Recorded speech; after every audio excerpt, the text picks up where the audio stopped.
Qo'rqinchlimi? Janob Ayzen senga boshqa muhtoj emas. Endi seni hech nima va hech kim himoyalolmaydi. Hammasi tamom. Hech kim seni eslamaydi va yolg'izlikda shodda o'lib ketasan.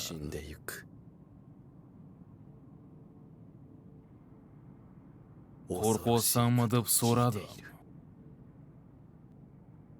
Yo'q, qo'rqinchli emas. Bolalar meni qutqarishga kelishdi. Endi esa meni ruhim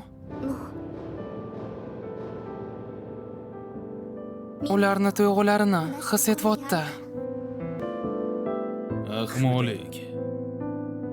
Seni taqdiring va do'stlaringning taqdiri oldindan belgilanib bo'lingan. Ularni bo'tga kelgani, sen va ular o'lishini o'zgartirib bo'lmaydi. Sizlar odamlarga do'stlaringlar tirik bo'lgunicha tuyg'ularinglar bilan bo'lisha olamiz deb tasavvur qilasizlar. Instinktiv tarzda qo'rquv va umidsizlikdan qochishni yo'li. Kimdirga tuyg'ularni berib qochishdi. Bu shunchaki odamlarning foydasiz o'y-xayollari. Balkim bu dunyoda bir xil tuyg'ular mavjud emasdir.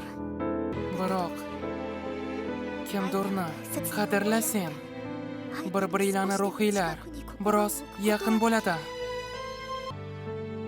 Menimcha mana shuni ruhni birlashishi deb atashadi.